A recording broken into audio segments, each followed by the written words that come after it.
Hello बच्चों, सपना institute NEET के यूट्यूब चैनल पर आप सबका स्वागत है। बच्चों, आज की बात में हम लोग कुछ डाटा डिस्कस करने वाले हैं जो एनसीईआरटी की लाइनों से बहुत इंपॉर्टेंट हैं, ऑप्शन में और क्वेश्चन में डायरेक्टली पूछे जाते हैं। आइए हम लोग अलग अलग चैप्टर से जो डाटा कलेक्शन है उसको हम लोग देखते हैं। सबसे पहले अगर सवाल आए, माइटोकॉन्ड्रिया में जो लेंथ है वो होती है 1 to 4.1 माइक्रोमीटर, डायमीटर होता है 0.2 से 1 माइक्रोमीटर, जिसका एवरेज होता है 0.5 माइक्रोमीटर।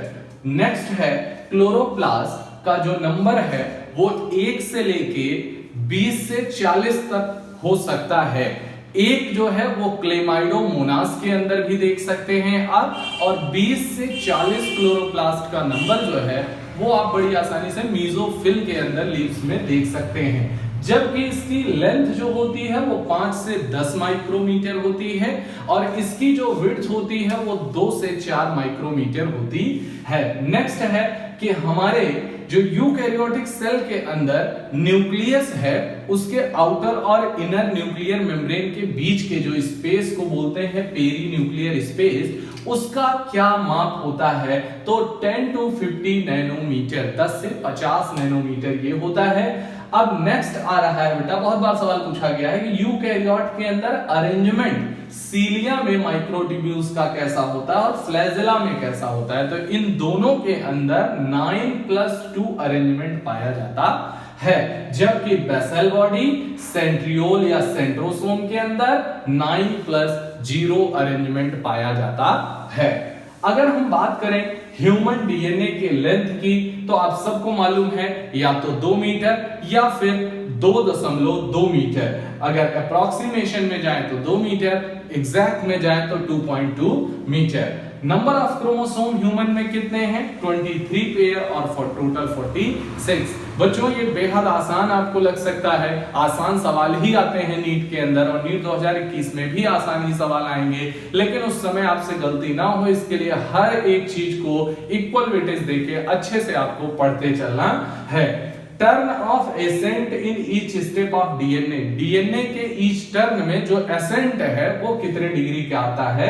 36 डिग्री, 36 डिग्री का। और कितने बेस पेयर डीएनए के स्टैंड में एक फुल टर्न में, 1 full turn off DNA stand अगर आप देखें तो उसमें टोटल 10 बेस पेयर नजर आते हैं।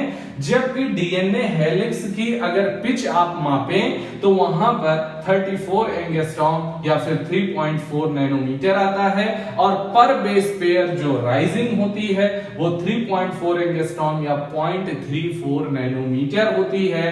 अगला नेक्स्ट आता है नॉर्मल ब्लड ग्लूकोज लेवल। वो क्या होता है? तो जनरली आप मिलीमोल पर लीटर में आप नहीं बताते हैं, इसलिए 90 से 110 तक आप बता देते हैं 100 ml ब्लड के अंदर, ठीक है। लेकिन बच्चों यहां पर एनसीईआरटी ने दिया है बायोमोलिक्यूल में कि नॉर्मल ब्लड ग्लूकोज लेवल जो है वो 4.2 से 6.1 मिलीमोल पर लीटर होता है।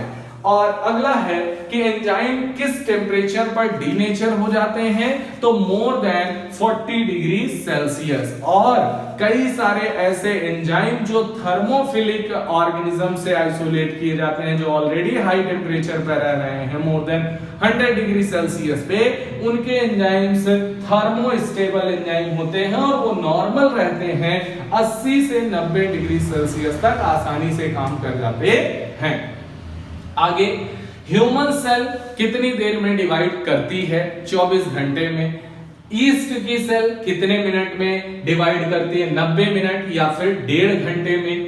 सेल साइकिल की 2 फेजेस होती हैं, आई फेज और एम फेज। आई फेज पूरे का 95% हिस्सा लगाती है समय का, और 5% समय में एम फेज होती है।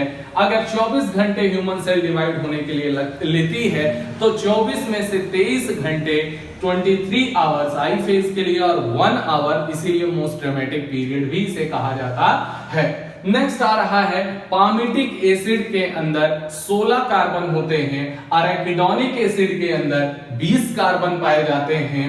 नेक्स्ट बायोमोलिक्यूल से रिलेटेड है बेटा, बायोमाइक्रोमोलिक्यूल जो कि एसिड सॉल्युबल पूल में पाए जाते हैं, उन्हें हम कहते हैं जिनका मॉलिक्यूलर वेट 1000 डाल्टन से कम या फिर 18 से 800 डाल्टन की रेंज में होता है। यहां पर एक बहुत इंपॉर्टेंट बात है लिपिड के लिए कि लिपिड का मॉलिक्यूलर वेट 800 डाल्टन से तो कम है और ये बायोमाइक्रोमोलिक्यूल भी है, लेकिन ये प्रेजेंट होता है एसिड इनसॉल्युबल पूल के अंदर, क्योंकि इसमें पावर ऑफ एसोसिएशन पाई जाती है। तो ये आपके लिए सबसे इंपॉर्टेंट, लिपिड का मॉलिक्यूलर वेट जो है 800 से भी कम है, तो बायोमाइक्रोमोलिक्यूल तो है लेकिन वो एसिड सॉल्युबल पूल में ना होके एसिड इनसॉल्युबल पूल में है, क्योंकि उसमें पावर ऑफ एसोसिएशन है। और मैक्रोमोलिक्यूल किसे बोला जाएगा? जब 1000 डाल्टन से मॉलिक्यूलर वेट ज्यादा हो जाएगा या एक्सीड कर जाएगा। 2 पॉइंट और हैं। एमिनो एसिड कितने टाइप के होते हैं? तो आंसर है 2, इसेंशियल एंड नॉन इसेंशियल। और क्वेश्चन है नंबर ऑफ एमिनो एसिड कितने होते हैं? आंसर है 20। तो बच्चों सबसे ज्यादा गलती इस पे होगी यहां पर। टाइप जो होते हैं वो 2 होते हैं, नंबर जो होते हैं वो 20 होते हैं। तो ये रहा आज की बात। कैसा लगा आपको कमेंट सेक्शन में जरूर कमेंट करके बताएं बेटा। Okay, God bless you, thank you बच्चों।